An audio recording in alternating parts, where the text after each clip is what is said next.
Mayo Experience. Mayo Experience. Mayo Experience. Mayo Experience. Experience. Welcome to the Pat Mayo Experience, presented by Underdog, the Week 2 full recap. Monday Night Football plays, waiver wire pickups, and everything in between. It was a great week for one Pat Mayo, Ryan Noonan. In week number 2, had to erase the horror that was week 1, but here we are. Thanks to you and your tackle props. I told people, I don't know if they listened or not, but I listened. I won a bunch of money. Thank you. You're welcome, buddy. Always feels good to get a win. Week 1, we were talking a little bit before we get started here. Week 1, I tried to be a little bit cautious because I feel like we spend so much time doing all this work in the preseason, and like we're often wrong, and it's also just a 1-week sample. So it feels good to be a little bit more aggressive in week 2 and then get rewarded for those things too. So hopefully people were able to tail the slip you tweeted out there on Sunday morning, and feels good to get some money in the accounts. Yeah, 4for4.com/Mayo. You can get access to the Sharp Stack tool, all of the bets, the Discord, DFS, season-long fantasy, sync everything up, and you get yourself 25% off. You can even take a 7-day trial with Sharp Stack if you want, if you use code Mayo. Conner Allen from Betsperts.com on the line with me as well. Sir, how you feeling that you root for the Chicago Bears, who got beat by J.J. McCarthy, who might be terrible? Yeah, it certainly doesn't feel good after what we saw recently. It's not good. I mean, we have seven quarters of JJ McCarthy being awful, and then 1 quarter of him lighting the Bears up for 3 touchdowns. I think the truth is that the Bears running out, no Jalen Johnson and no Kyler Gordon here. Like, they might just have a CFL secondary at this point because they're getting absolutely lit up for the last 5 quarters, I guess, of game time. Well, we'll get more into these teams, but I want to start with Joe Burrow, who looks like, I don't know, he's out for the year. Maybe he gets back by like week 15, week 16. So we get Jake Browning as the Bengals quarterback. It's not like they were probably going to be like favored in a lot of these like upcoming 4 or 5 games. They have a really tough schedule. What do you make of this offense now? Make of this team? Like, is it even a playoff team anymore? We just can't have a normal Bengals season. Like, there's just not, it's not allowed. They cannot have like just a normal preseason into the regular season. It's just kind of wild. So look, Brownings has some reps. We've seen this in the past because, again, the Bengals don't have normal seasons. But yeah, playoffs, yeah, the AFC is tough. That division is tough. Obviously, the Ravens are kind of runaway favorites. We think that the AFC West is good. Seems to be maybe some viable candidates in the AFC South. I think definitely an uphill battle, and they have to be. I haven't looked at the odds this morning, or even if they're out yet, but they have to be a pretty sizable dog to make the playoffs now. I think it's like, I don't want to say 50-50, Connor, but it's, I don't know. I feel like Browning's okay. They were able to do it 2 years ago with him and almost get to the playoffs. Yeah, like, he's okay. He's going to keep him afloat. But when you're playing in that division, like... Well, how good is that division? I mean, they almost lost to the Browns with Joe Burrow. I think that they're very live to lose to the Browns without Joe Burrow. The Ravens are very good despite their loss to the Bills in week 1. Obviously, and then they, slaughtered the Browns in week 2. So I don't know. I mean, are you down on the division? I think the Steelers are still pretty good despite losing to the Seahawks. I mean, I think that game flipped pretty big time with Caleb Johnson just forgetting how football rules work in mid game there. Or maybe, listen, I don't know if he forgot what the rule was or whether he just didn't know what the rule was to begin with, but I take a look at the Steelers, and their defense stinks. Like, you can run all over them, which is not something I would have ever expected coming into the year. No, I would bet they're going to make some changes, honestly, going forward, because they've always been known as a strong, good, relatively good defense. Make the most out of they haven't always had amazing talent the last couple of years, and they've still found a way to make it work. Now I thought their talent was pretty good, and they're not. It's not been good for them. So I would expect to turn around at some point. Tomlin is a talent maximizer, but yeah, right now it's not necessarily pretty. Is my audio coming through? People are complaining in the chat that my audio is not coming through. I can hear you. You guys can hear me? Yeah. Yeah. Let's see. It's still coming through. 1 sec. Could be a spotty connection. Who knows? I don't know if that's going to end up being any better. That's the fun about doing live on a Monday morning. But Pat, you just got to take it out, Pat, blow in it, put it back in. Always works. Hey, listen, microphones are much like normal NES, but we'll see. The chat can let me know if they can hear me coming through because they're still saying I'm incredibly low. Hey, it worked. There we go. Some people okay, so the comments are coming in. The last ones are, we can't hear you. Pat, you're good now. Better. Now we can't hear you. There it is. All right. So we're going to be fine. Gotta take it out. Here's what, instead of doing that in the comments, I appreciate you telling me. Good thing I'm looking at it. In the comment section right now, in the live chat, we're going to be here live every single Monday. Want to know from you guys what you think, like whether it's like the Colts offense, the Pittsburgh defense, like what do you think is real and what do you think is not real? Like what's the biggest surprise to you? And then we can talk through it at part of this section of what's real and what's not going forward, because I got some takes here. I got like some utter confusion going forward. I do want to circle back to Cincinnati for a second though, Noonan. Fantasy-wise, do you think this really impacts Chase at all? I think it impacts Higgins and Brown far more than it impacts Chase. That may be fair. I think it does impact him. Look, the thing is the defense is still going to push volume, and this is still going to be probably a pretty heavy pass rate over expectation team. So I think it doesn't bury Chase. I think we were going back. We probably don't make him the 101. To your point, Higgins does probably, see far fewer volume, less volume. We saw that yesterday, even with 16 targets for Chase. So yeah, they're not dead from a fantasy aspect. I think it's still a sizable drop down, right? Like Browning is not necessarily a talent elevator. I think he's fine, but this is a team that was going to be really only competitive because Joe Burrow was going to have to really elevate and keep them in this game because it's still a below league average defense. So yeah, you're not buried with Chase.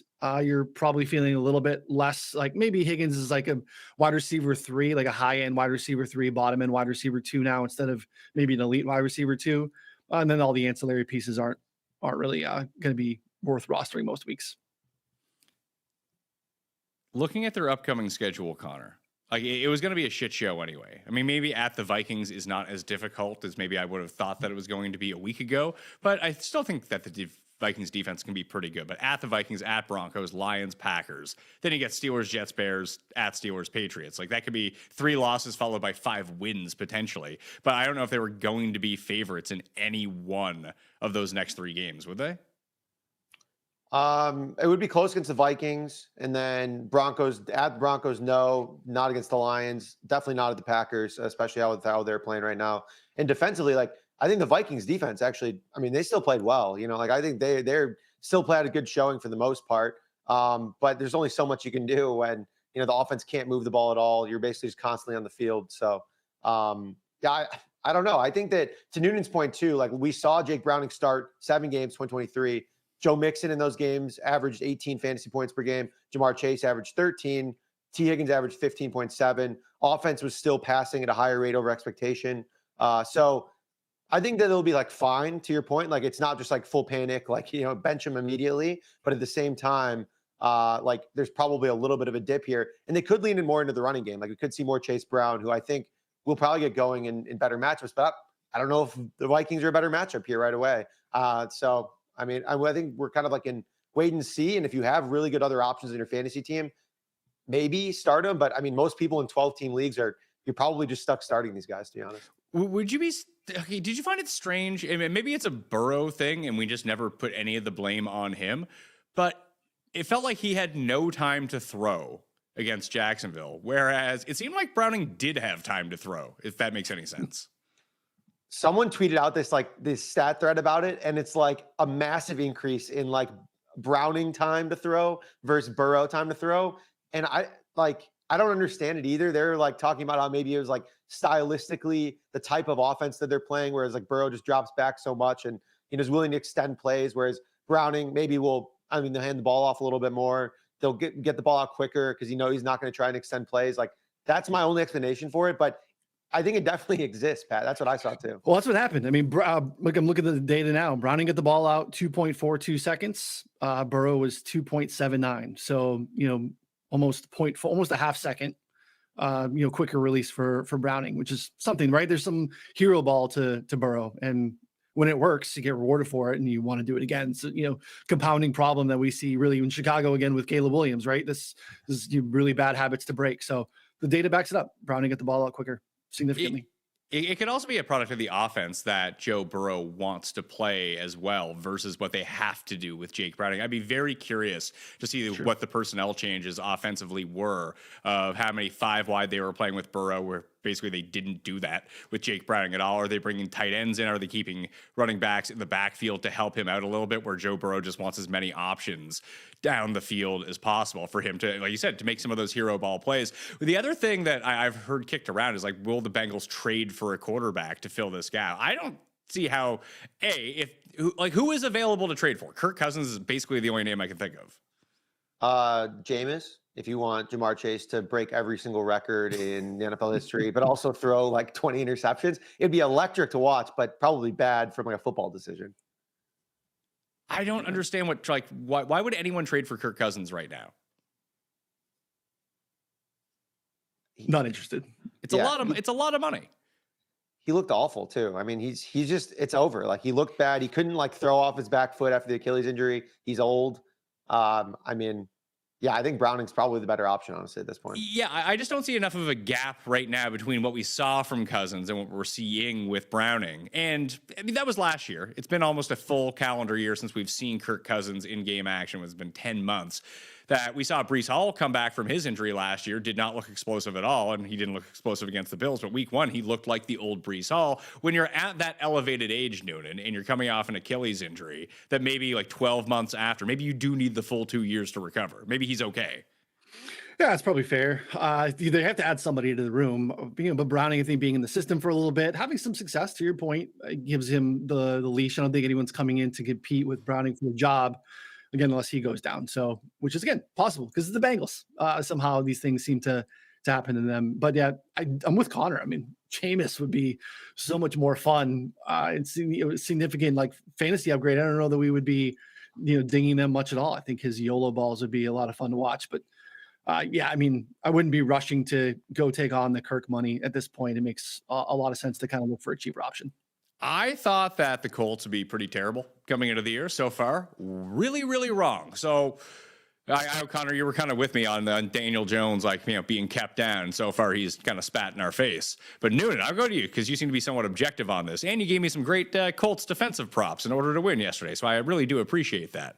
But is this a real team that we need to pay attention to, or is this the Saints from last year? Way closer to the Saints from last year, in my opinion. I really don't know. I mean, you saw that call at the end of the game, how they won on the leveraged field goal, basically 50-plus yard field goal. It wasn't even close because they get a penalty, 15-yard personal foul penalty because they dared to touch the snapper, put him into like a 36-yard chip shot. Real home field advantage scenario there for the Colts. Real tough call. But with Latu out, they're really their main edge rusher. They're missing really their starting cornerbacks as well. I have no idea what happened. I'm looking forward to rewatching that. I did see, again, another sub-5 average depth of target for this dink and dunk Broncos offense, which I'm not sure what's going on there. So I think, again, it was a little bit more a case of what the other team was doing, more so than anything that we should be expecting from the Colts. And every year, I bet, an under on one of these quarterbacks early. So I took, like a fish, I took Daniel Jones under like 210 passing yards because I thought, he's playing a real defense. There's a lot of good reasons here. He had 230 at halftime, 235 at halftime. And I thought, maybe after the scripted plays, like it'll kind of go away. And that happens from time to time too in the Shane Steichen's offense. We've seen Anthony Richardson have like 160 yards and a half and then 50 yards the rest of the game. He did end up having a slower second half, but he still looked pretty good. Finished with 316 yards. So like another 80 yards in the second half. That's kind of my biggest takeaway is that he was surviving the scripted plays. Like it wasn't just, magic up front, which he was really good, but it was still solid after against a defense that we think is pretty good. Now, Pat Surtain was kind of like in and out of the lineup a little bit. He missed some time as well. But again, I mean, this Broncos defense is legit, top to bottom. So I would be pretty surprised to see the Colts at this point stumble too far off of what we've seen. There's not many reasons for me to think that they're not decent at this point. Well, this was kind of the way that I wanted to swing it, was that last year when we saw the Saints and they beat up on Dallas and Carolina the first 2 weeks, and they looked like the 2000 Rams. And then when we got to the end of the season, we thought to ourselves, well, let's take a look at these numbers. Dallas and Carolina had two of the worst defenses in the league, and basically everyone did this to them. When the Saints had to play real teams, turned out it wasn't the case. So this game in particular, though, they haven't punted through 2 weeks, and as Connor pointed out, this was a real defense they went against. Yeah, I don't think you can deny that. Broncos are, look, they weren't 100% healthy. To Connor's point, Surtain was in and out of the lineup, but I think it's a great win for the Colts. I just think we didn't have to get to the end of the season to kind of poke holes in what was going on with the Saints. And I think we could get there again with the Colts. And I think that they still have a chance because that division's wide open. I'm not enamored with the Texans. I'm sure we'll get to them tonight. Jacksonville, again, not being able to take advantage of that situation against a Burrow-less second half Bengals team, that's a problem. They obviously have some questions there too, but so there's opportunities there for the Colts. I still just don't think that they're actually a good competitive challenger in the AFC. Hear me out though. So they play the Titans, the Rams, the Raiders, the Cardinals, the Chargers, the Titans, the Steelers, like the Falcons. These are very winnable games if they're even like remotely close to where they're at. And all teams that are better than the Colts. You're caping up for Daniel Jones right now after week 2. I'm saying that they are going to be competitive with all these teams. Like these are going to be close games. I'll give you this. So Daniel Jones, this is by far the best offensive line and pass catching core that Daniel Jones has ever played with. So I think that's indisputable, right? So, I'll give you that case. Fantasy viable for sure. Probably keeps Anthony Richardson at bay without a doubt. I'm gonna wait a little bit before crowning the Colts though. You think the Titans are better than the Colts though? I don't. Okay. All right. I was about to say that one I think is tough. The rest are like probably a little bit better than the Colts. I came into the year being like, yeah, the Titans are better than the Colts, and that does not seem to be the case. I do have a hot tip for you with Tennessee, and it's something I'm going to be tracking. They can play a good 2.5 quarters, especially defensively. So first half money lines as underdogs or first half spreads as they come into the games as underdogs with Tennessee, I think is the way that you want to play them. Yeah, you could parlay those, right? You can first half Titans, take the points, and then money line on the other side against them. That's probably not a bad look. Cam Ward, I think we're going to probably see like an awesome year 2 jump, but I just don't think he has enough around him right now. Honestly, it's like he's not good enough to overcome what he has, and so it's just going to be kind of a lot of ugly games early. But I think there's upside there. You see some plays where you're like, oh, this guy could be pretty good, and then you see a lot of pretty ugly plays based on throwing it Calvin Ridley and Alec Minor, and then you got Tony Pollard back there, and then that's about it, and that's still not even a great surrounding cast, I don't think. No, it's not. He definitely does not want to run. Watching that game back this morning, that if you get anything like right around double digits, whether it's like 9.5, 10.5 on his rushing props, just smash the under on it. Even when he takes off to run for a first down, the moment he doesn't have pure daylight in front of him, he's on the ground. But he does not want to get hit. Good on him. I wouldn't want to get hit either. But he's not fighting for extra yards where someone like Spencer Rattler is just like running into piles and trying to plow through people in order to keep his job.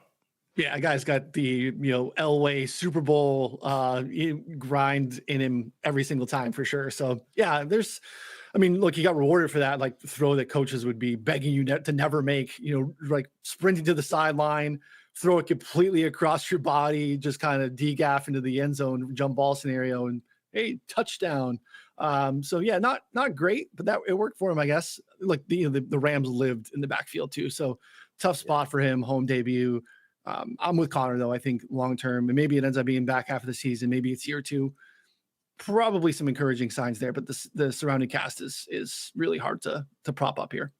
We've been talking now probably for about 5 days, basically since week 1 was like, hey, let's see what happens. Maybe Detroit just kind of came out flat. Then you see what Green Bay did to Washington on Thursday Night Football. Have they looked like the best team so far? I know that Jordan Love is up to 3rd in the MVP odds on the board right now. I think that the Packers are the 3rd favorite to win the Super Bowl. I think they're only behind the Bills and Eagles at this point. And they look good defensively. They look fast defensively. And that was something that when you have a running quarterback like Jaden Daniels, like what do you do to him? Well, you can beat him with speed and drop guys back in covers. He really has nowhere to go if he can't get to the outside with you. So they did a really good job of doing that. But do you think they're playing a bit above their heads right now? We're going to not necessarily see a crash back to earth, but they're going to get got by someone. Because I was trying to look at what happens this week when we were doing the spreads on the Sunday night show and trying to guess what they are and see everything. Like the Browns, it's funny because you say, Connor, you mentioned they got blown out by the Ravens. They didn't really, the score they got blown out, that game was far more competitive than. It was close for a while. Yeah, it was close for a while. It felt,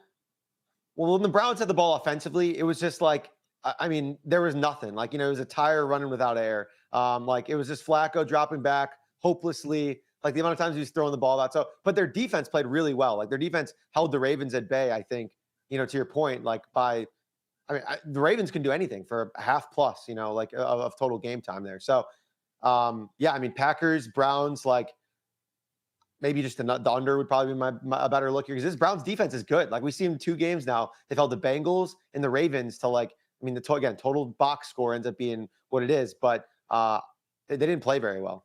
No, and even when the Browns committed some egregious turnovers, like they had the punt, the Ravens blocked the punt, and then they got the ball super close on the goal line. Like the Browns made the stands, and eventually they just leaked enough oil where the Ravens ended up with a fumble 6, returned it, then it was just completely over, and it seemed like everyone just gave up at that point. I was very fortunate with my over on Flacco pass attempts that he actually came back in the game for one more drive before they ended up putting in Gabriel. But what I've noticed so far is they were able to take out Chase and Higgins against the Bengals in week 1. They were able to neutralize Zay Flowers, Derrick Henry, and Lamar Jackson for the most part. It was like the creative players on the Ravens that were doing the damage against the Browns. Now, that might not be the best strategy against the Packers because if you're going to try to cut the head off the Packers offense, what do you do to it?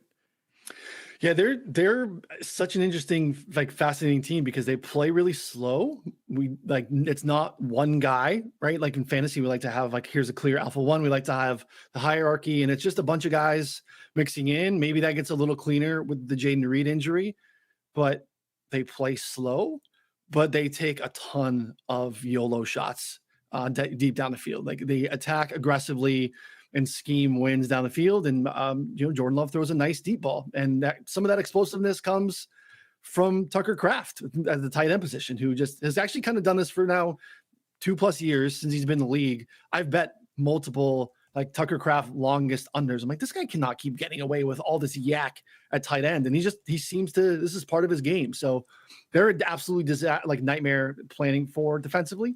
Look, remember what we thought coming into the year of what these offenses that they played are. The Lions were outstanding. We still thought there were questions with the coordinator change, but this is an electric unit. We saw it last week.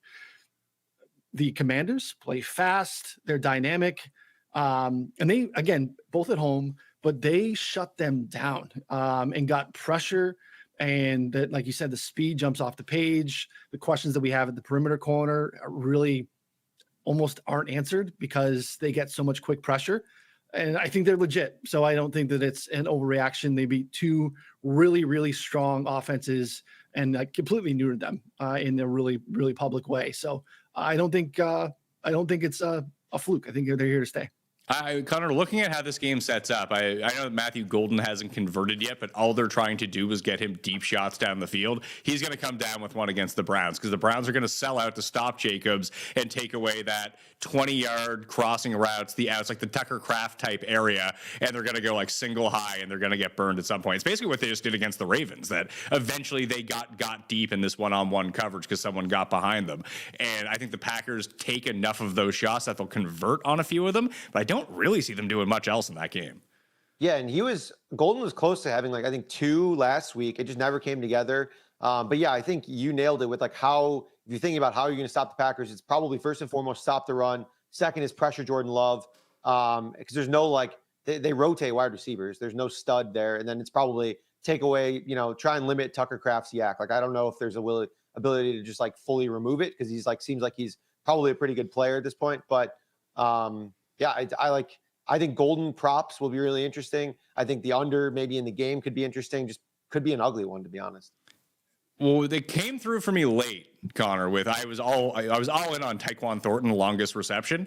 I was like, well, all they do is just take shots with Tyquan Thornton. Eventually, he has to come down with one of them. I'm watching the game. It's like, oh, my God, they're not even close. I thought he should have had one down the sidelines earlier in the game, but they just kept going back to it. So it ended up working. And I feel the same way with Golden in this game. And if there's any, Savon Williams rushing attempt overs of, half a rushing attempt or 5.5 yards, I think you should take the over on that because they are committed to getting him in the ball with jet sweeps. And now there's no Jaden Reed around that. It has to go to someone.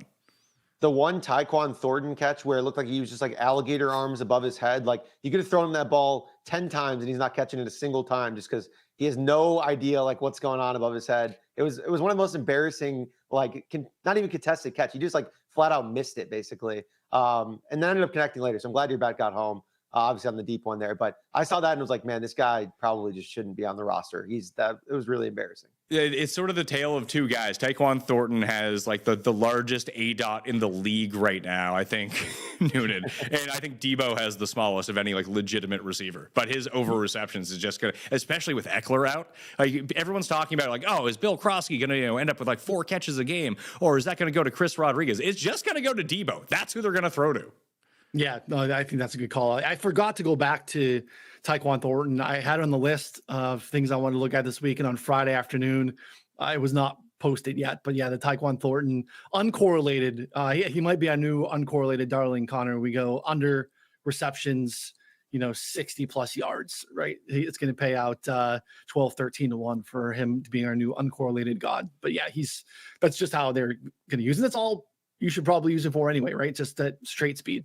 Yeah, and Renfro was the other one that I was big on. I actually still have that boost at CoolBet. It goes into tonight. There's going to be more boosts up there tonight. So if you're in Canada, outside of Ontario, go to coolbet.com, hit the description, and utilize the link that's down there right now. But it was Hunter Renfro, 4+ receptions, and then Dare tonight. In the Monday night game, 2 or more receptions. Well, I wrote that one up. That article's actually up on 4for4.com right now, just with different wide receiver details, just more of a cheat sheet of what happened and a few game tidbits. But I really like Dare tonight. I was even thinking about laddering him because I think that if you think about how this goes right for Dare, and we'll get more on the Monday night game a little bit later on towards the end of the show, but the Bucs just can't cover guys out of the backfield. Nick Chubb, they tried to throw him the ball last week against the Rams. That did not work at all. So unless Woody Marks takes over for Dare, or all of a sudden the Texans offense looks amazing and they just get up by a bunch of scores and don't have to throw a bunch, it just feels like I can ladder that up. It's going to be 0 or 5. Yeah, I like it. I actually I had it on my list. I was surprised. I saw you had it. I was like, all right, we'll probably talk about this on Monday. And it's like over 1.5 is like plus 150 in some spots. Yeah, I mean, those low ADOT, easy wins. That's why you play the receptions and don't mess with his yards. Yeah, it would almost like if you were going to do like the alt on that, Connor, I think you would want to, I don't want to say like take Bucks money line or like Bucks alt spread, but the more the Bucks score, the better it is for Dare. Yeah, it's a good combo, I think, specifically, right? So, 4 receptions, 3 receptions, something like that. Bucks managed 6.5, something like that, maybe 7. I think those are both like kind of fun combos there. But yeah, I would say ladder him all the way up. He can even get there without it because you're looking at a team that their offensive line, they read it entirely in the Texans, and then it still sucks. It's still the worst offensive line in the league. Their offensive coordinator showed no ability to scheme out of it, Nick Haley. So, yeah, I mean, I think it's going to be a lot of short dump offs, and maybe they get Nico involved. Maybe they don't. I have no idea, honestly, after what we saw last week. Okay, here's another one that I want to throw to you guys because they're 2-0. The Arizona Cardinals, I have no idea if they're good or not. I thought they were good coming into the season. I think they had some pretty devastating injuries this week. We'll have to see what comes out of it, but they lost Garrett Williams, one of the best slot corners in the league. Max Melton on the outside also went down. I think those are probably keeping them out minimally this week against San Francisco. And they also lost Will Johnson, their rookie second-round pick, in this game as well. So I think his injury sounds less severe, but the other two are pretty important injuries. Connor and I were talking about this actually before we started this morning because I was reading some talk about that game, and we were talking about, from the Carolina side, and it's like, man, Bryce Young just didn't have it again. And then all of a sudden it started to click in the second half. It's like, well, I wonder what happened in the second half that made it click. Maybe they're rolling out the absolute B and C team in the perimeter. So yeah, I mean, it's going to be tough. I don't even think we're going to have the answers if they're actually good or not, because they're going to be down to guys that probably should be in the XFL. If you want to go back and watch the worst 2-minute drill of all time, the Panthers, after they recovered the onside kick, I have never seen a worse 10 to 15 dropbacks in my life of Bryce Young just getting bailed out by random penalties. He completed one pass. It was a dump off to Chuba Hubbard in that span. They didn't move the ball. They moved the ball 25 total yards because of penalties. They didn't move it at all otherwise. It was embarrassingly bad, especially considering the Cardinals had no one left in the secondary. So, I mean, I don't know if I think this game is more of an indictment on the Panthers' lack of ability and the Cardinals' injuries than any real takeaways here. But I don't know. Again, probably middle of the pack for me on the Cardinals, to be honest. Yeah, no, I picked them to win the division because I thought they were going to be. It's not necessarily that I thought they were going to be great. It's that I thought a lot of the teams in this division would take a step back, and now it's starting to look like all 4 of the teams might be pretty good. So yeah, another big swing and a miss for me. We'll see how that one ends up playing out. See if the Rams can cash my under 9.5 wins. Not good after their 2-0 start. But the Rams are another one. Like you watch the Rams, you're like, maybe they're good. I have no idea. They struggled against Tennessee for a long time until Cam Ward had that devastating fumble, and then it was just over. It was a lot like that Steelers game where Caleb Johnson has the fumble, the game flips, and it never gets back on track. The same thing happened when Cam Ward fumbled, and they go through it. But like their offense moves in chunks, but like their goal line offense is a horror. They have one play. It's throw to Devontae Adams in triple coverage. Not a bad play. Puka gets fed too. Yeah, I mean, look, the questions I think were around Matthew Stafford. The defense is okay in the back half. The front is just can win football games for them and keep them competitive. So I was with you. I think Connor was with you as well. I had the Cardinals as a playoff team, not necessarily to win the division, but I thought they were going to be competitive too. So we could be wrong there, but I think all 4 of those teams are competitive, above league average. I just don't know that there's any like really good, true NFC contender in there. But they could have a couple playoff teams. Well, it's interesting because the Niners, again, like are 2-0, and now we play a Cardinals team that we already talked about, might be pretty beat up in the secondary. Mac Jones started the game, looked awful, like he just never played football, and then figured it out, and played pretty well against the Saints. So how much does that matter? But again, they're trodden out. I mean, Juwan Jennings got injured mid-game, came back. Ricky Pearsall still kind of finding his own, and that's about it. Then you have CMC, who does not look the same. CMC, in my opinion. I mean, he's moving okay laterally, but has no burst forward off of those cuts. It seems like at this point. He doesn't, but do you think a lot of that is just him plotting at the moment? Like, are they trying to have game-breaking plays? Because it seems like the way with the amount of injuries that they have, not that he's like consciously doing it, but he's still dealing with a calf injury himself coming into the season, and so we have no idea how that's going. Maybe there's a bit of protectionism from him in that spot. He kind of looks like Le'Veon Bell now. Like he just like he's always played a little bit like more patient, but he kind of just like bounces around and plods forward, and it's working. It's still good. It's just not like there's no like juice on those like getting around the end or like making a cut and exploding for another extra like 7-8 yards. So I don't know. At least that's what I was seeing. Maybe that's too harsh, but we'll see. I see. The way that I would think about the Cardinals is, the Saints had a drive to beat them last week in week 1. And the Saints, I think we all agree, are probably the worst team in the league. And then the Panthers aren't far behind, who also had a drive to beat them this week. And that was in Arizona. Yeah. I mean, it's not a sides in total show, but like the Niners are getting a point at home. 1.5 now. People are joining Team Niners. Like the Niners, I feel like, are the opposite. The Niners have done everything that they've had to survive these 2 weeks with everyone going down on their team, and they just look wildly competent. Yeah. They have a lot of reps of doing this, right? This is, again, another team that just doesn't have normal seasons. So they're kind of used to piecing it together.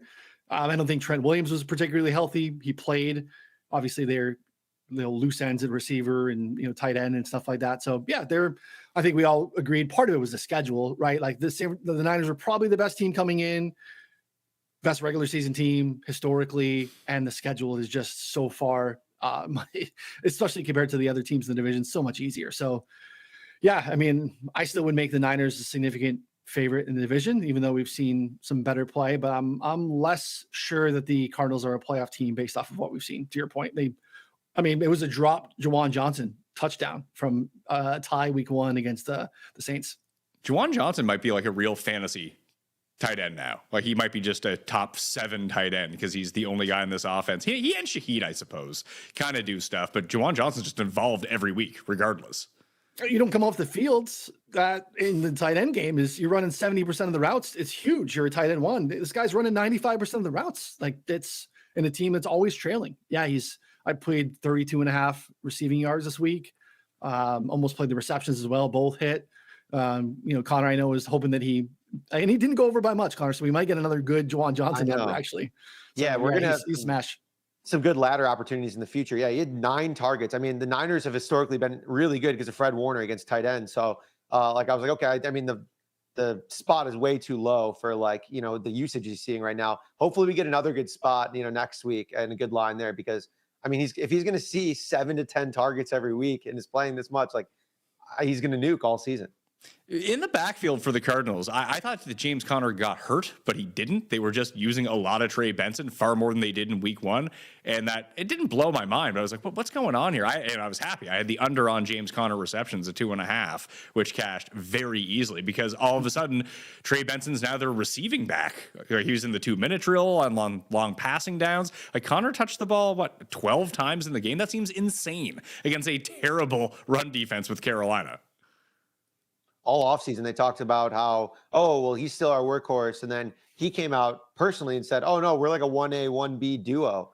And so that's what it seems to be like. Like Trey Benson has, kind of outplayed him in a lot of facets too. Again, 4 for 30, catching the ball 6 targets. James Conner just 1 target, which he turned into 18 yards. But Conner gets a touchdown. So for fantasy purposes, he'll still be fine. But there's going to be some really bad games in like tougher matchups where Conner has like 8 carries for like 25 yards. That's like very much in his range of outcomes here in a tougher stretch of games. Any real or fake things else you guys want to talk about? Like something that sticks out to you?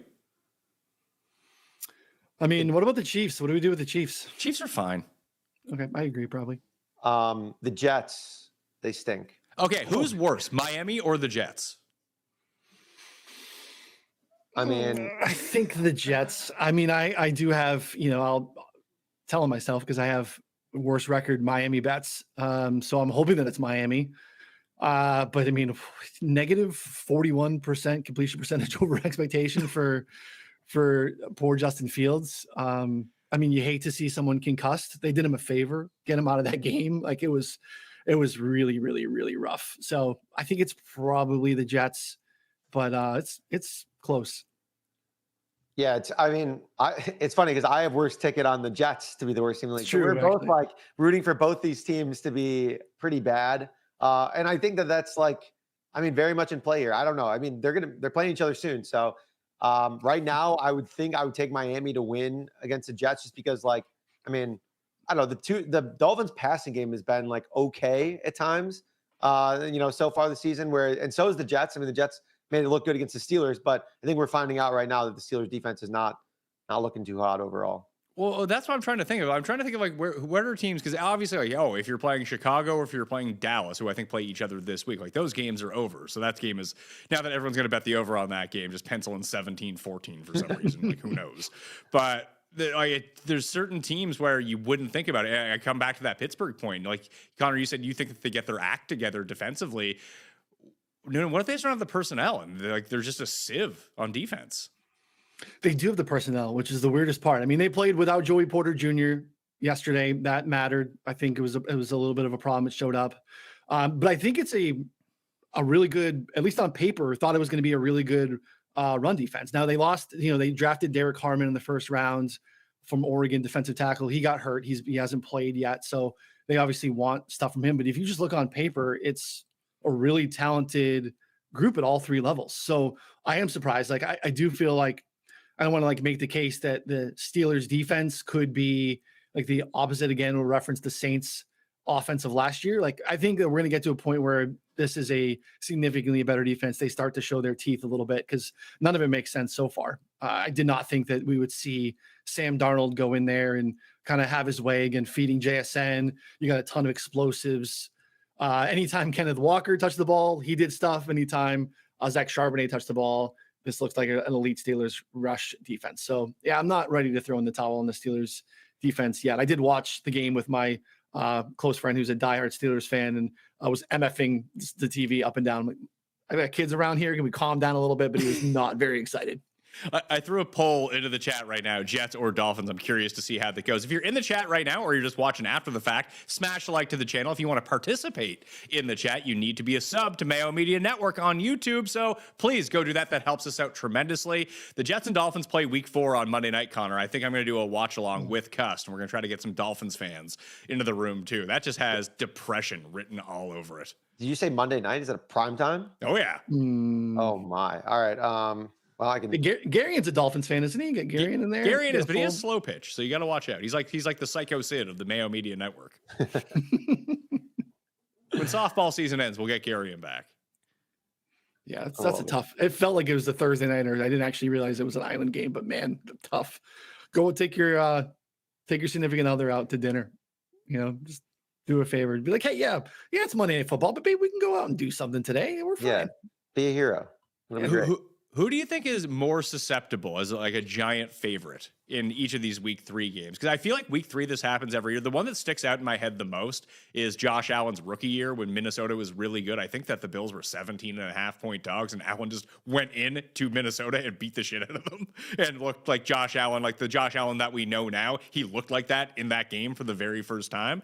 So maybe you do need to take someone who has like untapped potential that isn't realized yet to do it. But you got the Bills as 12.5-point favorites on Thursday night against the Dolphins. Would you think that the Dolphins are live to win that game?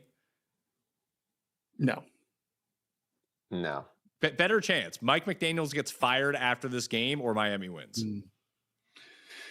The problem with Miami is like they haven't won a playoff game in like 20 something years. Chris Greer, the general manager, has been there the entire time. Like, so they just seem to be like okay with their guys. So like, I believe that Mike McDaniel is like properly priced to be first coach fired. They've obviously turned over the coaches through that time period, but they seem to be a little bit more loyal than maybe they should be, definitely compared to the rest of the league. So I think he holds, again, especially if they show a pulse a little bit, he can hold on to that a little bit longer. But yeah, I can't imagine that he survives. And if I'm a Dolphins fan, like, get Chris Greer out of there. Why are we allowing the same guy to make all the decisions when we can't get a playoff win? Yeah, I think that matters most. Like, it's like, do they show a sign of life? Like, if they lose 30-3 and they don't do anything, I think he's very well, like, could be fired. If it's close-ish for half the game and the offense looks okay, maybe they can get out of there and figure it out later. But yeah, Bills, they got the Jets, and like we talked about after that, Jets and Panthers, a little bit of a softer stretch, so maybe they could get some wins there. But I mean, the team, they looked like they quit in week 1. They had a little bit more of a sign of life in last week against the Patriots. Didn't end up winning, but they were like, there was times where we thought that they could win. So Dolphins are a no as 12.5-point dogs on the money line. They would be paying almost 6-1 on the money line. I think it's Browns over Packers for me, of like the big underdogs who are like live to win, just because they have an elite unit. Now, is their elite defense better than Green Bay's elite defense? Maybe not, but they can just wreak havoc in the backfield, and that just sets you up for like stupid touchdowns and short fields potentially. And Myles Garrett was awesome yesterday. He was a problem for sure. They stopped Derrick Henry. He really did nothing. Lamar, I think, only attempted 2 rushing attempts. So, yeah, I mean, I agree. They do have a solid unit. We thought that was the case when we were, hearing you out on your Cleveland love in the preseason, that at least it did, to your point, like, they have an above average defense. They could be competitive and maybe win some games, or at least stay in some games that they shouldn't be in because of that. And that helped. Again, you look at the score, it's 41-17. Not super reflective of actually how I think we all agree that game played out. So I don't think they have a chance to beat the Packers, but I do think that they are going to continue to be kind of fighting. No, maybe the Packers are just like the Seahawks from 11 years ago. Maybe they're just dominant at home and then they're like mediocre on the road. Who knows? We've only seen them play at home. Yeah, that's possible. Also, one more team too that's like basically, 7.5-point favorites. The Seahawks against the Saints, like, they're almost as favored as the Packers are against the Browns. I don't think the Saints are very good, but that might be an upset spot. That could be. I was surprised. Maybe it was because of the Trent Williams factor. The Saints were getting into the backfield against Mac Jones. I just worry that, like, if they get down by 10 points, you're just like, well, this game's probably over. Yeah. And then you're forcing a lot of Spencer Rattler dropbacks against Mike McDonald, and that defense, that becomes a problem. So that's a tough place to play. I mean, it hasn't like bared itself out historically the last couple of years as it has historically. But traveling up to the Pacific Northwest from Louisiana is not a great spot either. So, yeah, the Rattler. The more I think about Rattler and McDonald, I think that's a great spot either. Like, Rattler through the, I mean, it's gonna. I just feel like I just want to try to sniff out if we can find it. Like, Raiders are 6-point dogs at the Commanders. I think that spread's too big. Honestly, I can see them outright winning that game. But I think that after we see, and maybe the Raiders get absolutely pumped on Monday night, and then that spread goes up, and I probably end up liking the Raiders more. But Those teams seem closer to me. That maybe I'm just down on Washington, but like Jaden Daniels is already banged up. There's no Eckler back there. Their defense isn't very good. I don't get where all like a 6-point favorite's a big favorite. It's a schedule thing too, I think, is a piece of this, right? So we have Commanders extra rest, and then you have the Raiders traveling on short rest. Like that's a kind of scheduling nightmare from a rest advantage standpoint for the Raiders. But I agree, if we were playing this neutral field, balanced rest, and you're going to give me 6.5, 6 on the Raiders, maybe we do get a 7 if we do see them get shellacked on Monday night. So I agree with you. I think if we got 7, even in this like negative travel spot, I think I'm with you on the Raiders side. And that's kind of it for all the big ones. I mean, the Giants are 5.5-point dogs at home against the Chiefs on Sunday Night Football, Connor. I think they're going to get eaten alive. I mean, I'm not ready to just say that the Giants and Russell Wilson are good because, they beat up on Dallas's defense without Deron Bland. That was already not going to be good.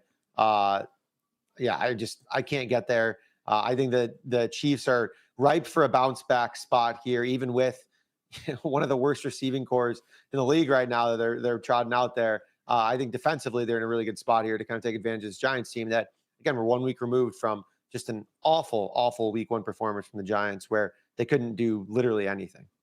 Well, we're going to take a quick break. And when I say quick break, I mean very, very quick. So you smash the like and stay tuned because we got injuries, waiver pickups, and Monday Night Football plays coming up right after this. For over a century, Johnnie Walker has shared its bold spirit with the game of golf. Now, crafted with Devereux Golf, Johnnie Walker introduces the Johnnie Walker Blue Label-inspired Sunday Golf Bag, elevating the game with sleek design, blue label hues, and refined gold accents. Celebrate your hole-in-one with a premium Sunday bag crafted by Devereux Golf. Right now or no? Submit proof of your achievement to johnniewalker.com/blue-in-1. Please drink responsibly. And we're back. I told you it was going to be quick on this front. I padded all the ads the first 2 weeks of football, Noonan, so I can get that cash, and now I can let the viewers relax a little bit.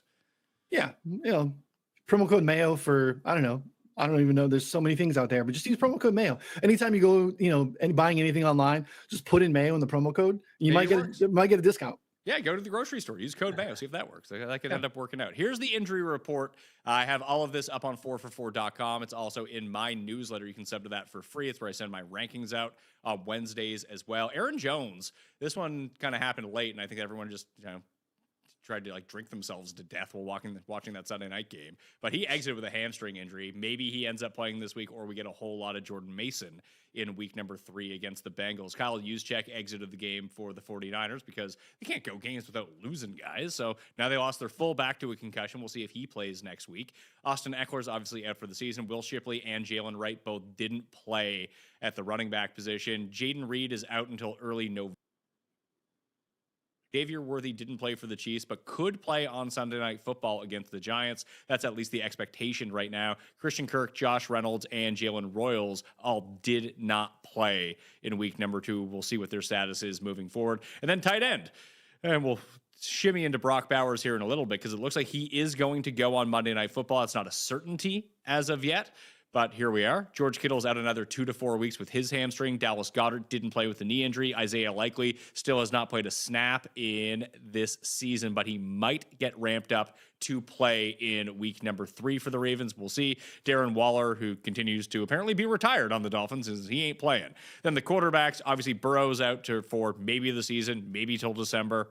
Who knows? Justin Fields had a concussion, exited the game, so we might get Tyrod against Tampa next week. Jaden Daniels stayed in the game, as did Aaron Rodgers with their injuries. They're expected to play, but they could be a little bit off, and Brock Purdy is expected to be out another week for the 49ers, so we're going to get some Mac Jones in our life. Before we get to the positional pickups, I have some deep league. I've started to do this in the newsletter, Connor, of defenses that you can pick up and play in super deep leagues if you need a streaming defense. Hear me out on these ones, okay?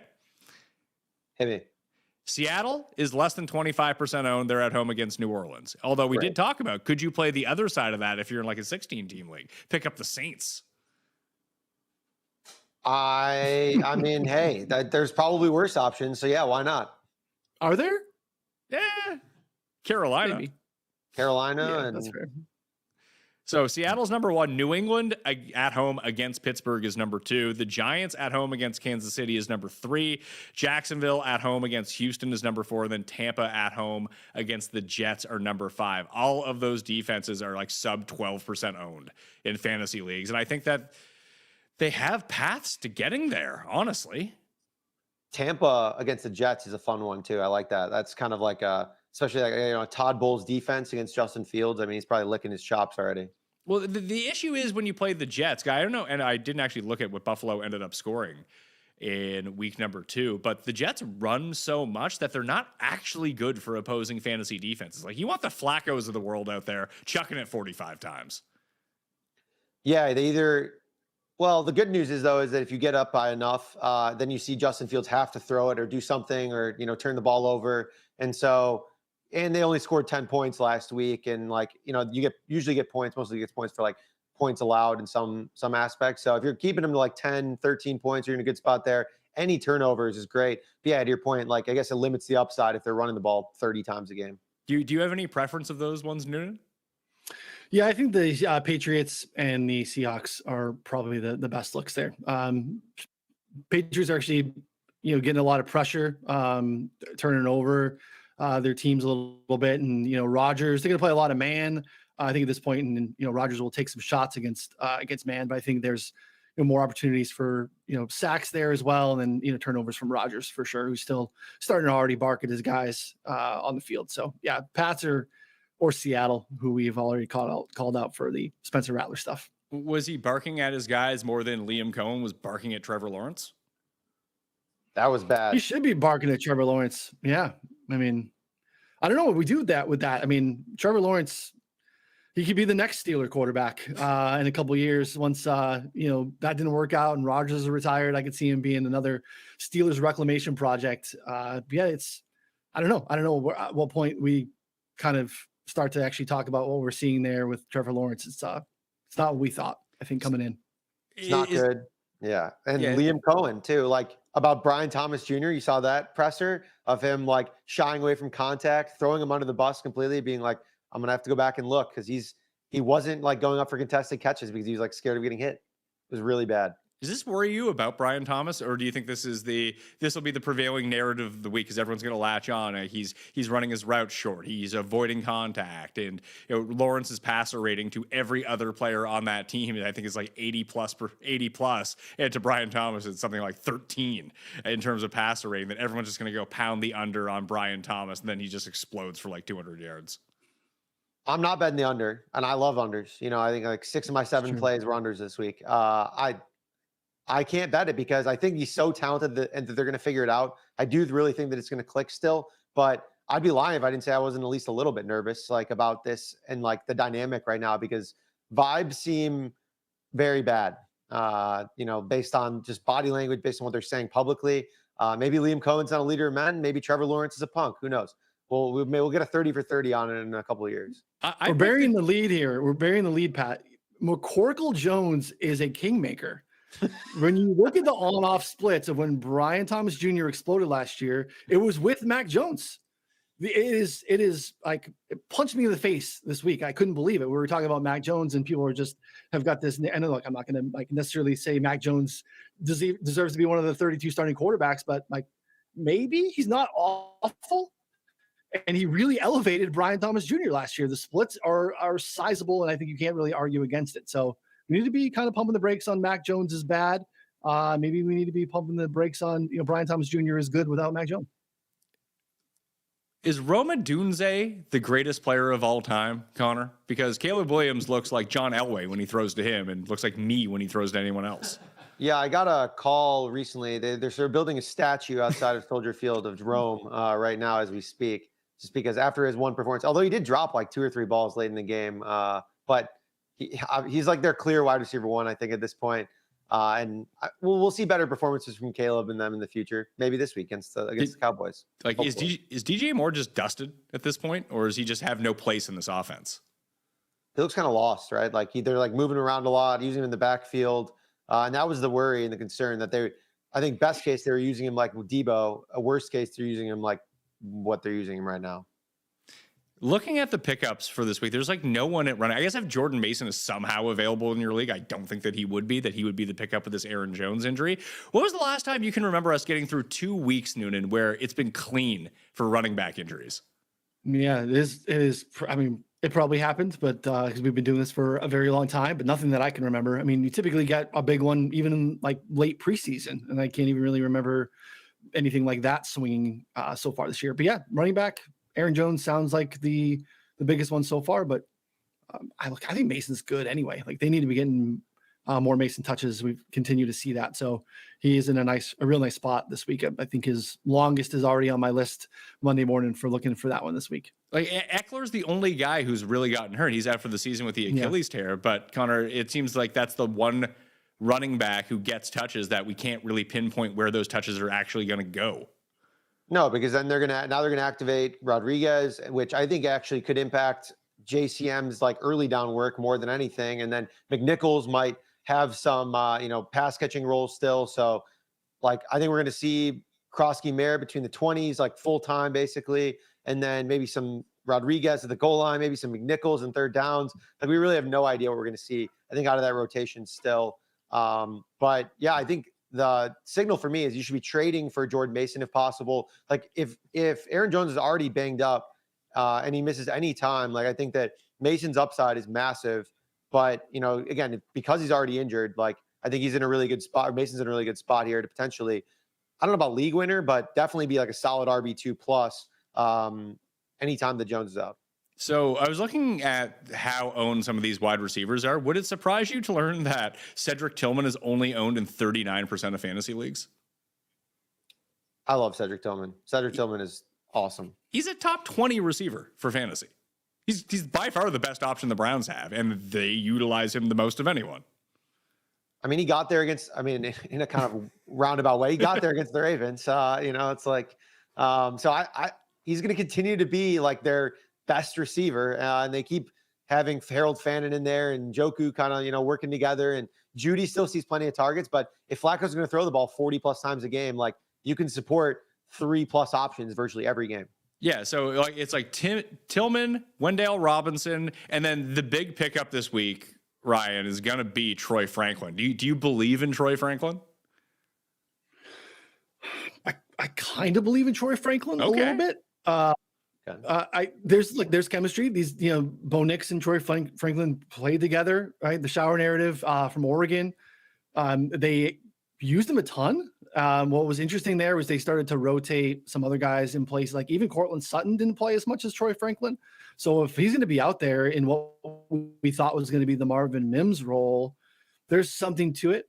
I obviously trust, Sean Payton led offense. So I'm buying it. I do agree that he should be, prominently involved in your waiver wire discussions this week, depending on what you need at receiver. So I am like kind of buying it. There's, again, deep explosive playmaking ability, right? We need some home run hitters in fantasy too. So I'm not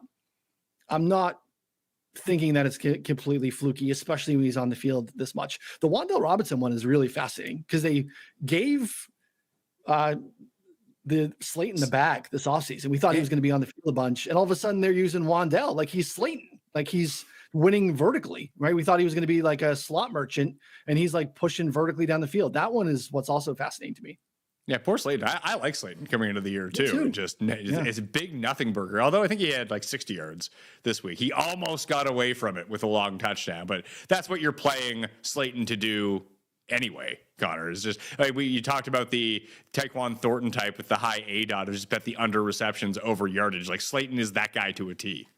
Oh, 100%. Yeah. And even on how many Russell Wilson threw for like 500 yards, 450 yards, and Slayton had like, 3-4 targets. It was a very interesting game. It's all going to be deep downfield. It's only going to be in special occasions where you're playing a defense like Dallas. Redraft, he's a real tough start. But yeah, in the betting market, I think that's the way to play it. It's like the under receptions over receiving yards market, and hope that he gets, just catches one long one, because that's all you're banking on basically anyways. With Jaden Reed out till November, like, do you have any interest in any of the Green Bay receivers outside of Matthew Golden? Like, are you a Romeo Doubs guy? Because he's widely available. You can get Dontavian Wicks, who might step into that slot role that Jaden Reed had. I just worry about them fantasy-wise, that you can just never rely on any of them. Dobbs would be the guy for me, because it seems like they utilize him in the red zone, if nothing else. Yeah, no, I don't like any of these guys, to be honest. I mean, they've had multiple years to prove themselves and like take advantage of Romeo Dobbs. Romeo Dobbs played like every snap for the last 3 years, and he's been basically a nobody. Dontavian Wicks, anytime he gets a chance, he played pretty well last week, but he just drops the ball so much. He can get open pretty well. He's got like good measurables, but he's just worried he's not very good at football after a couple of years now at this point. So leaves Matthew Golden, who hasn't come on yet, but I think could be the best option going forward. It's like, the old mystery box thing. Like, I think he could be really good. He could also be nothing. He could be exactly, a clone of Christian Watson or Romeo Dobbs, any of these guys. But I think he has the most upside here. Otherwise, I'm kind of out on all the other guys. Any of them for you, Noonan? Yeah, not outside of Golden. I agree with Connor. I mean, with the draft capital invested there, with all the concerns about anyone else emerging, I think we just continue to see an uptick in his usage and route rate and all that stuff. But in terms of the other pieces there, I don't think we should be trusting them in any given week. And part of it is because I think they're going to be in advantageous game scripts. Again, they play slow. They take deep shots down the field. So you're just not going to have a ton of volume. It's going to be Josh Jacobs and then whoever catches the explosives from Jordan Love. Let's move on. Monday Night Football, 2 games, not going on at the same time, much to the chagrin of me. We're going to lead off with Bucks and Houston. You can go to 4for4.com/Mayo right now. Get yourself that 7-day trial of the Sharp Stack app. You can get your pick'em. You can get every site around, spreads, totals, props. It'll simulate everything out for you. There's also projections baked into there if you just want to compare. And you can always find the line at any book that you want and get yourself the best price. So I'm going to do that right now. I mean, you can go to CoolBet and play. I mean, that's what I always do. And I still have that pending play with Dare Aglawala Gunle, higher than 1.5 receptions. That's a 155 right now. What do you think that is in real time? That's what I looked at before the show. They're going to start populating, though, pretty soon. I saw that only BetMGM and CoolBet had it to kick things off. But let's see. Dare... Oh, yeah, you got plus 155 is still the best number. I think that number gets even bigger once books actually open him up. Really? Yeah. I mean, I would have lined it like probably a little bit lower, but I think what do you think? We see like plus 175, something like that, once we get some other domestics opening? I would guess so. I think they'll try to make themselves competitive in market. And if people see that I am the only person in the world talking about this one, I'm like, well, if Pat's on it, we can make this like plus 500. Who cares? It's going to lose. When he catches 2 balls on the first drive, like Eckler did last week, and I think the books will be regretting it. They're going to know not to mess with your Dare props. The problem is he doesn't usually see the field, Noonan, until the 2-minute drill.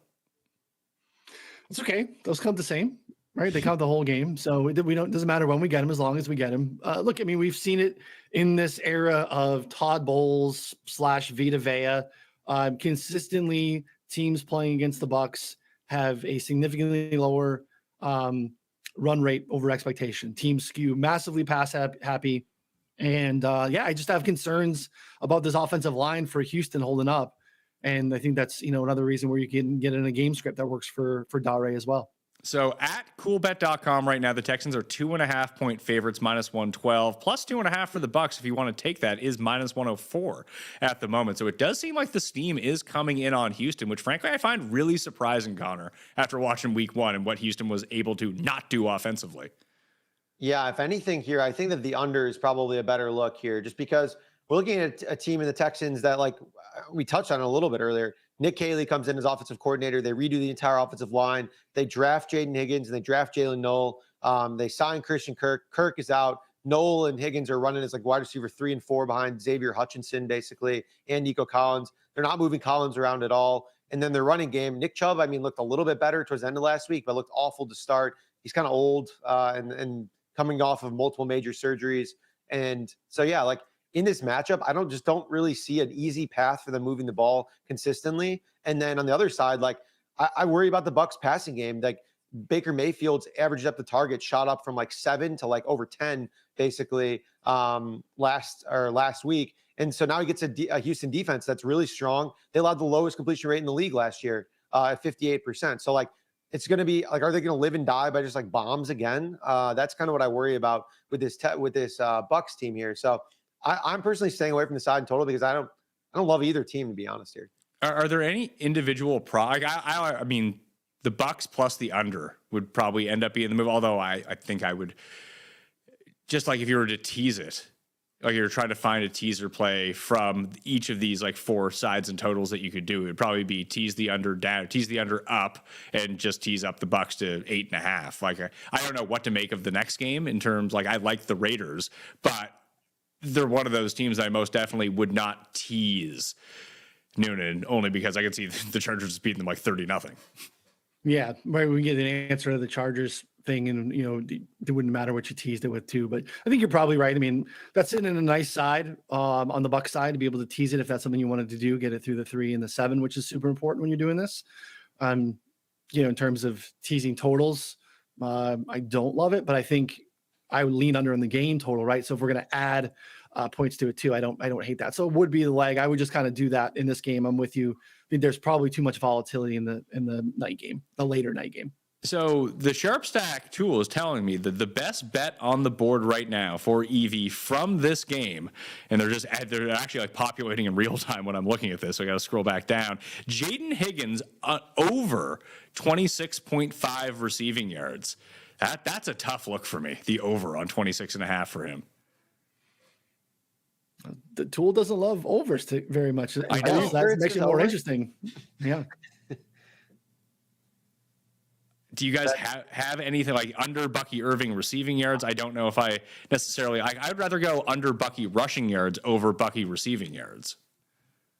Yeah, I like Baker Mayfield under 21.5 completions. I think is really interesting. We talked about kind of some of the analysis there before, but last year Texans allowed 6 of 19 quarterbacks for more than 21.5 completions, most of which came on like 40 plus attempts, basically.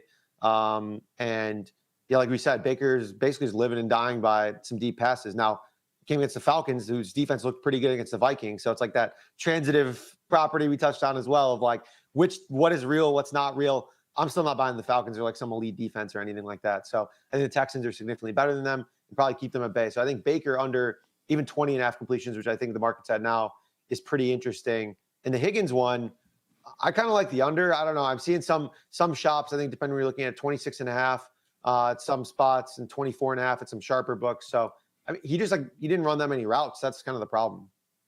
No, and I was able to middle him last week after the Christian Kirk news came out. And maybe the Rams defense is just better than we give it credit for in terms of those unknown type things. I didn't walk away super impressed by the Bucs defense. No, I agree. The Bucs are going to be in the backfield a bunch, which I think matters, and that's actually going to be my. I don't know if we can use for underdog slips, but I'm going to just round robin sacks on both sides. These are 4 really good edge rushers that have above average matchups. Yaya Diaby and Hassan Reddick for the Buccaneers against, again, a Texans offensive line that we want to continue to attack. And then obviously, Danielle Hunter and Will Anderson Jr. against a Bucs offensive line that I think might be getting healthier. They'll still be without Tristan Wirfs. But like, again, Cody Barton, their starting center, was kicked out to left tackle last week. You just don't see centers move to left tackle to protect blind sides. And Baker continuously has one of the higher pass, pressure to sack rates.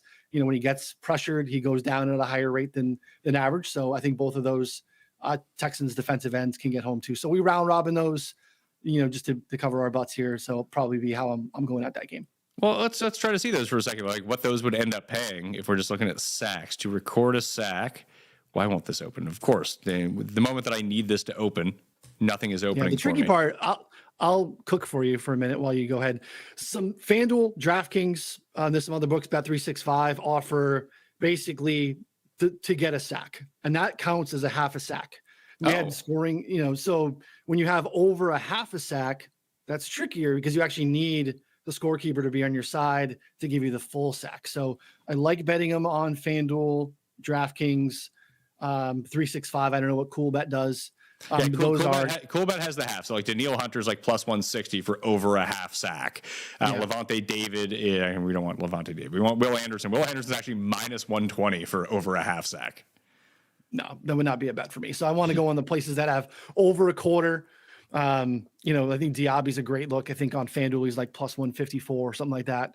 Again, if he gets there at the same time as Hassan Reddick, they both get a half sack and we're good. Otherwise, if you bet over a half sack, we're pushing, and that's a whole lot less fun.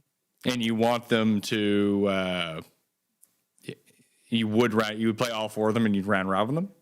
Yeah, I think they all have a legit shot to get home. I think all 4 of them have really strong individual matchups for sure.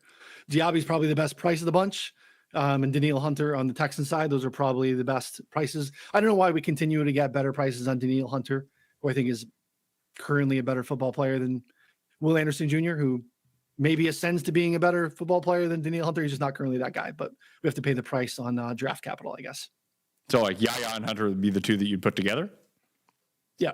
And you're with me on Dare over a reception and a half? Yeah, I am. I like it quite a bit. Connor, can I talk you into that? I'm in. I think it's kind of fun. I mean, what's like the 3+? Like I want to look at the ladders now too, because you got me interested if like maybe game script goes sideways or maybe just plays more. I don't know. That's all possible too. They're not offering, there's not a whole lot of like Dare out there right now. I think that's going to come later in the day. But if I go to receiving prompts, let's see, receiving yards, receptions. Yeah, like he's not even on the board at DraftKings right now. Yeah, that's a tough sell. Yeah. Okay. But he is plus 155 over 1.5 receptions where you can find him. And I think that's going to persist out there. Like that will populate by 4 p.m. tonight. Like how many targets do you think he sees here? Like 2, 3? 3. If he gets 3, I think he hits the over. Yeah, that's a great bet then, I think at that point. But if you can somehow talk yourself into the Bucs kind of had a hiccup in week 1, they look much better offensively here, and they just get down. And again, you still have to fade Woody Marks that maybe they make that switch week 1 to week 2. But if they need the extra blocking, maybe. I mean, I have no idea how good Woody Marks is as a blocker. Dari doesn't really block at all. He just kind of runs routes when he's out there. But if they do stick with him and they get into a negative script, like he is going to be on the field. Nick Chubb isn't.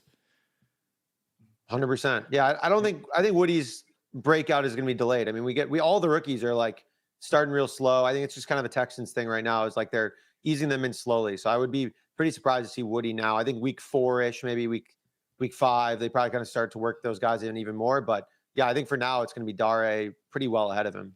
The Sharp Stack app, Noonan, likes a lot more of what's going on in this Chargers and Vegas game. So right now, the Raiders are 3.5-point dogs at home. 46.5 is the over-under. And we take a look at like what are the better EV bets from this slate. It's like Tyler Conklin under 18.5 receiving yards. Najee Harris over 15.5 rushing yards. That one I can kind of get behind. I think we're going to see a lot more Najee this week. The Pirate Man himself. Yeah, Connor, I think you were interested in Najee, right? You were flirting with that on Friday, I think, as a decent look. I know. I think that they're going to run the ball significantly more. So like him and Hampton could both see some more work. Najee played way more than I thought he was going to play. He didn't get that many carries last week, but he played more than I thought he was going to play. Wait, Connor, would you say you didn't see it coming? Nailed it. There you go. No, 15.5 though is so low. We're seeing the rest of the market at like 20 plus. At this point. So yeah, I think if you can pick that off, that's great. I got 2 well off the board looks too, if you want them, Pat. I mean, these are like some long shot. Of course I want them. All right. Hear me out. Jaden Higgins under 2.5 receptions, 30 plus receiving yards. It's like 6 plus 650. Kind of a fun one. He's not going to get very many targets. He only played, I think it was 40% of the snaps last week. We already talked about how the Bucs defense is probably going to be making their life tough. So in general, I don't think he catches 3+ balls. If he catches one decently long one, that's an interesting look at 6-1. One other one is an even longer shot, 25-1. Mike Evans under 4.5 receptions, but 90 plus receiving yards. I think he played at 70 or 82 if you want to keep it closer. But again, kind of coming up with the same theory of like Baker with the new OC still keeps chucking it deep against the Houston defense. That's good, but can let up big ones here and there to a guy like Mike Evans. That's going to happen. So I think scaling it up from there of under the receptions and over the yards, because the payouts are so good on certain books that basically don't properly price, negative correlation, when in reality they're way more correlated than what the books are pricing it at basically. No, I thought we had a new leader for a second of what's going on here. Although that Jaden Higgins number I gave you earlier, 26.5, it is the under. That is the good bet, not the over. All right, that makes sense. Yeah, that makes way more sense to me. I actually really do like that one. We should fill out an underdog slip here at the end. CJ Stroud, rushing yards in that game. So let's see. Tyler Conklin under 18.5. Najee Harris over 15.5 rushing yards. They also like Genty, 70.5 rushing yards under. He looked bad against the Patriots. Although Achane looked good against the Patriots, but it was primarily through the air. Maybe the Patriots have a good run defense. Who knows?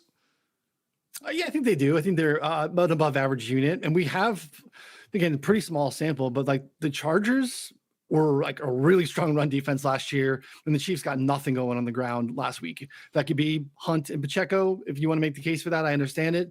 But again, it could be a situation where Gendy's just kind of still getting his sea legs under him in a tough spot against a team that just seems to have, the data just tells us it's an above average, strong run defense. So I like the Genty underlook. Totally agree. That's a good spot. Honestly, 70.5 is a great number. Yeah, the underdog numbers are killing us each way. Like they have 66.5 as the rushing yards. I mean, I'd probably still end up playing that, or I can just kind of like boost it up a little bit. Let's go to 74.5 and go to the lower. We're giving up some juice there. I was trying to find out what the better underdog plays are, but I think I would rather wait until later on in the day, honestly, to let these markets mature a little bit. Because even that Baker one that you had mentioned earlier of the under 20 pass completions, Connor, isn't even up on underdog yet. Like we're gonna have to wait for it. Wow, that's surprising. Maybe the steam got to it a little bit, but yeah, the under completions I think is a good one. Yeah, probably wait a little bit for the. I mean, it's funny when you have like these 2-game slates here. We'll probably end up getting like a ton of late action, but with everyone so focused on Sunday and stuff like that, there's. I mean, we released one play I think for Monday so far. Well, 2 now after the Baker one, but the other one was it was Noonan's Herbert play.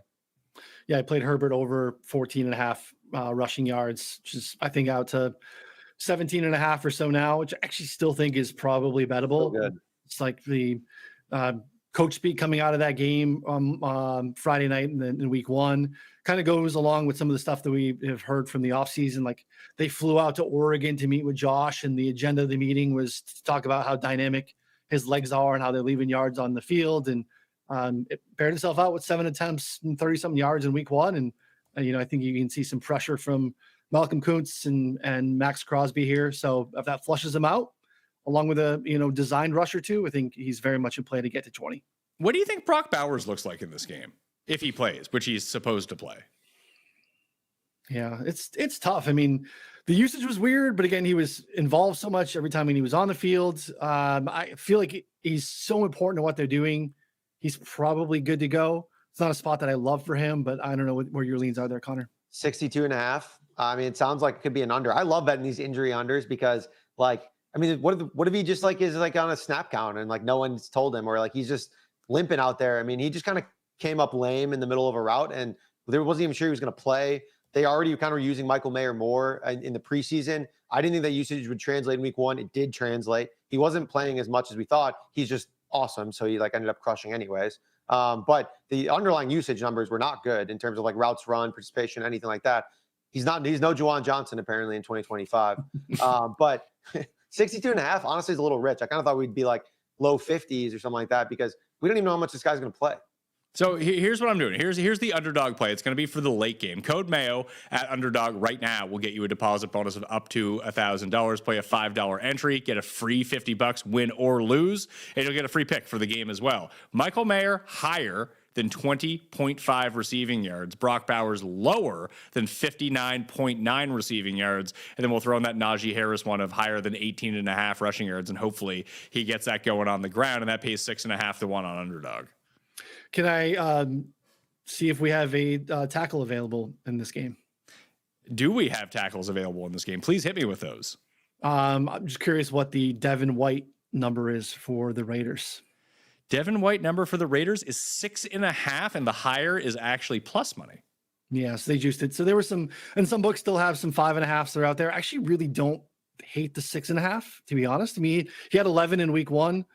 He is the green dot, every down linebacker for the Raiders. The Raiders have a fairly substantial, over the last 2 years, games in Las Vegas to the home team have about a 6.5% spike in assists that are granted to the Raiders. So again, this is where we get in the weeds on the tackle side, but Raiders home team, we see a higher rate of assists, and we're betting tackles and assists. We don't care if they get them solos. We just want them to get partial credit. Half tackles, assist tackles count as full in this tackle game that we're playing. So don't hate the Devin White plus money, or whether that's juicy 5.5, or, even if you're like 110 on 6.5, I think it's a pretty decent look. All right. So we can do plus 105 for Devin White on that front for higher than 6.5. Is there any tackles from the other game that you like, or just those sacks that you were talking about? I like the sacks. Tyke Smith would be an interesting look. He's in the same. It's like it should be 5.5. It's either 5.5, and you're laying a little bit of juice, or if it's a plus money 6.5. Safety for the Buccaneers played a ton in the slot last week. And in the box too. Was actually as their slot corner last year, transitioned to actually strong safety this year, and just has a little bit of dog in him from Georgia. He was a really important part of those national title teams for Georgia. So Tyke Smith over 5.5, I think, is a decent look too. Let's see if we can pull that one up. See if that one's on. Tyke Smith is there. You said 5.5. Yep. 5.5 is juiced to the over, so it's like 0.86. But we can go Devin White higher than 6.5 tackles plus assists. Danielle Hunter higher than 0.5 a sack at plus money, and then go Tyke Smith higher than 5.5 tackles, and you're still at almost 7-1 here. Yep. Stamp of approval. Let's get it. Let's do that. Boom. All right. I've made that underdog entry as well. I'm going to throw that into the live chat. So there feels like there's enough props that you can wet your beak if you want to, Connor. Oh yeah, totally. There's enough there on the tackle stuff.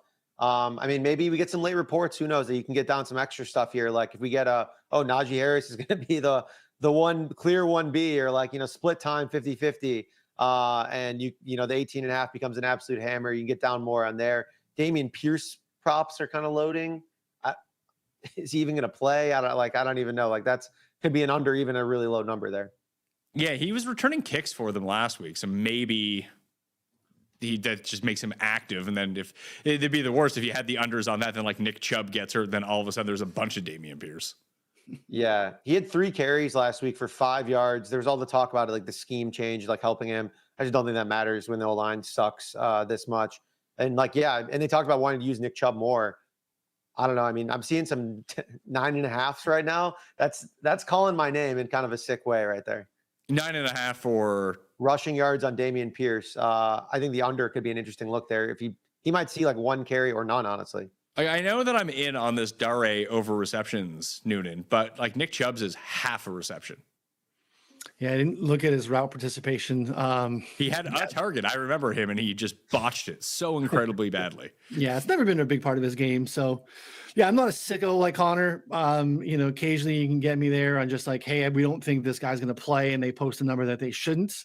But we could see Dameon Pierce. He got 3 attempts. Connor just loves to run head first into those scenarios, and I give him a hard time about it, but it's hard to argue with the results.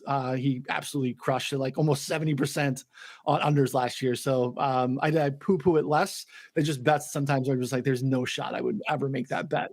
I'll let Connor take that one on. Sweaty. Yeah, no, sweaty. It'll be good. We got special teams coordinator saying that Dameon Pierce is a special kick returner. He's not going to play. It'll be perfect, but it still counts if he plays on special teams on an under. So there you go. Is that actually true? I thought they had to take an offensive snap. A special team snap counts? Well, it depends on the book, but most count as special teams counts. We had a Nico Hardman one last year where it counts. That's right. Yep. Can you effort something for me, Noonan, before we get out of here? Can you tell me the snap share and route participation of the tight ends for the Chargers last week? Because it seems like there was 3 of them and they were just all out there running all the time. I remember off the top of our head. I don't know, Noonan, if you want to look it up too. No, go ahead. We had Disley ended up running way more routes than Conklin, almost doubled his route participation, if I remember correctly. But Conklin ended up performing way more, way better. And then it was just mainly those 2, if I remember correctly. But the numbers are interesting because Conklin's number is 18.5 after he put up 50. And the announcers kept making a mistake. They kept calling Conklin Disley and vice versa. So it's pretty confusing, honestly, in hindsight. Yeah, he had two catches for 50 yards in the opener against Kansas City, but it was on 2 targets. There's going to be games where he just has none. I think he ran 11 routes. I think that was the thing. Yeah, Disley ran 21 routes. Yeah, 51% for Disley, by far the leader, 21 routes. Chapman at 29. That's actually 12 routes.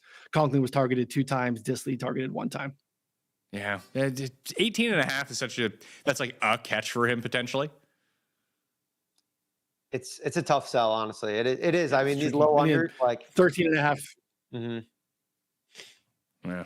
All right. Well, that's not going to do it for me. I think that I think the ones that we had in, I want to play the sack round robin. That sounds like a ton of fun. And maybe even if I can find a good number on the Devin White over, even if there's still some like minus 130, 5.5 still hanging out there. Maybe that's the way that I want to end up playing it. Any first touchdown calls here? Cust is on as not scoring the first touchdown. Egbuka in the first game and Genty in the second game. He bet the no on those? Yeah, he's just like, no, we didn't bet it. I just asked him who's not going to score the first touchdown. Those are the 2 names he gave me. Oh, that's hilarious. I'll go with Bucks and Texans here. I'll go with I would have said Ibuka scoring the first touchdown. I don't know. Maybe that's just total fish bet. I kind of like him. Is Jalen McMillan back? No, I think he's out for week 9, 10, something like that. Yeah. So he's going to be out longer than Chris Godwin? Yeah, for sure. Oh, yeah. Todd Bowles gives a bummer timeline on Jalen McMillan's return. Yeah, that's never good when they're using bummer in the headline. Yeah, after the week 9 bye. Najee Harris, first touchdown. I was going to say Cade Otton. Like, if we just talked about how strong this Texans defense is, especially on the perimeters, they're going to get a lot of pressure that maybe it just turns back into Otton here. Like, he annihilated the Texans the last time these 2 teams played 2 years ago. Yeah, Otton would be the look that I think too. Just being tight ends in the end zone. I'm reluctant to say name because then I'll feel obligated to bet it in case it hits because I just am not a typical first-time touchdown better. But if I throw Cade Otton out there, Sterling Shepard, then I feel obligated to make sure I have the ticket. Sterling Shepard, huh?